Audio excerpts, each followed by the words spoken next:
નમસ્કાર. અત્યારે છે ને વૈશ્વિક આર્થિક વ્યવસ્થાના પાયામાં એક મોટી હલચલ મચી છે. અને આ બધું ક્યાંથી શરૂ થયું ખબર છે? દુનિયાના સૌથી મહત્વના દરિયાઈ માર્ગ પરથી. એક એવી ઘટના બની રહી છે જે આવનારા સમયની આખી તસવીર જ બદલી નાખશે. તો સવાલ એ છે કે શું ડોલરનું રાજ ખરેખર ખતમ થઈ રહ્યું છે? દુનિયાની સૌથી તાકાતવર કરન્સી અમેરિકન ડોલર શું એના છેલ્લા દિવસો ગણી રહી છે? ચાલો આજના આ વિશ્લેષણમાં આ ગૂંચવણને ઉકેલવાનો પ્રયત્ન કરીએ. અને આ આખે ગરમાગરમીની શરૂઆત થઈ એક ધમાકેદાર સમાચારથી. ઈરાને એક નવો નિયમ લાગુ કરી દીધો છે. એ લોકોએ કહ્યું કે હોર્મુઝની સામુદ્રધુનીમાંથી તેલ લઈ જવું હોય તો ભલે લઈ જાઓ, પણ પેમેન્ટ એ તો ચીની યુઆનમાં જ કરવું પડશે. સમજો, આ કોઈ નાનીસૂની વાત નથી. આ તો સીધો અમેરિકાના દબદબા પર હુમલો છે. હવે આ હોર્મુઝની સામુદ્રધુની આટલી બધી મહત્વની કેમ છે? તો જુઓ, દુનિયાનું લગભગ 20%, જી હા 20% તેલ આ એક જ સાંકડા રસ્તેથી પસાર થાય છે. મતલબ કે જેનો આના પર કંટ્રોલ, એનો આખી દુનિયાના એનર્જી માર્કેટ પર કંટ્રોલ. સીધી વાત છે.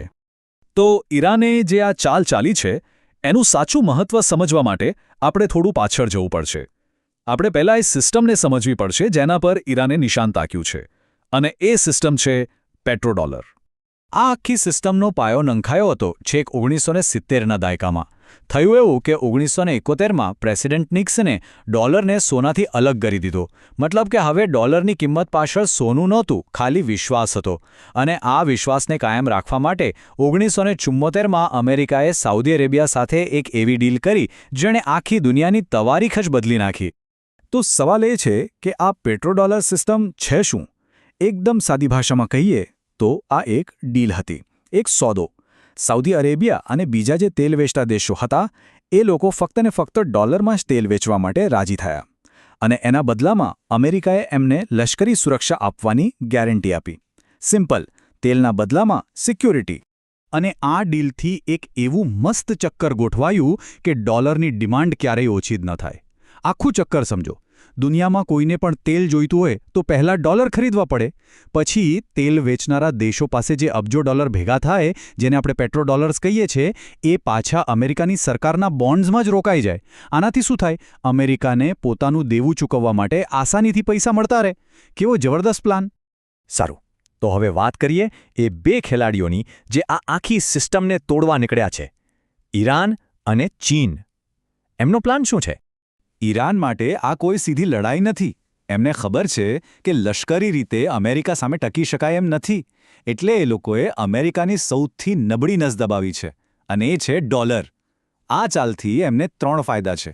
1, અમેરિકાના આર્થિક પ્રતિબંધોની કોઈ અસર નહીં થાય. બીજું, પોતાનો સૌથી મોટો ખરીદદાર એટલે કે ચીન એ ખુશ રહેશે. અને ત્રીજું, અમેરિકાની આર્થિક તાકાતના પાયા પર જ સીધો હુમલો. અને ચીનનું શું? અરે, ચીન માટે તો આ લોટરી લાગવા જેવી વાત છે. એ લોકો વર્ષોથી પોતાના યુઆનને ડોલરની બરાબરી પર લાવવાની કોશિશ કરી રહ્યા છે. હવે જો તેલનો વેપાર જ યુઆનમાં થવા માંડે તો એમનું કામ કેટલું સહેલું થઈ જાય. આનાથી એમની એનર્જી સિક્યોરિટી પણ પાકી થાય અને મિડલ ઇસ્ટમાં એમનો દબદબો પણ વધી જાય.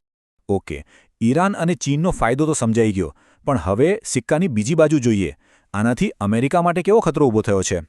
એક બહુ સરસ વાત છે જે અહીં બરાબર બંધ બેસે છે. કોઈ પણ સામ્રાજ્યનો અંત મોટા ધડાકા સાથે નથી થતો, પણ એક લાંબા સૂર્યાસ્તની જેમ ધીમે ધીમે થાય છે. તો સવાલ એ છે કે શું આપણે અત્યારે અમેરિકન સામ્રાજ્યના એવા જ લાંબા સૂર્યાસ્તના સાક્ષી બની રહ્યા છીએ? અમેરિકા માટે આ ખરેખર બહુ મોટો ખતરો છે.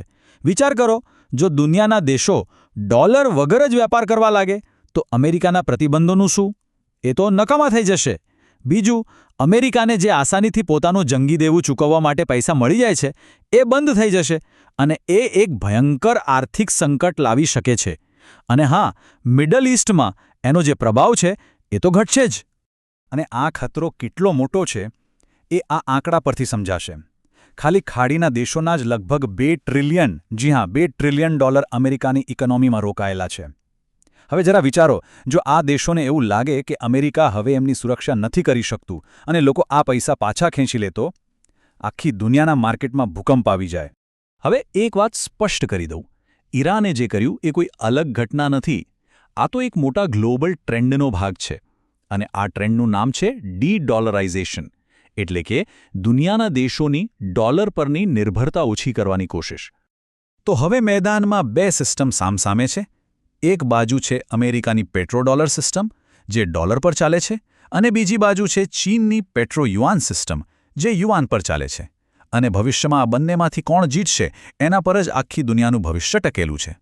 અને એવું નથી કે આ બધી ખાલી વાતો જ છે. આ તો ઓલરેડી થઈ રહ્યું છે.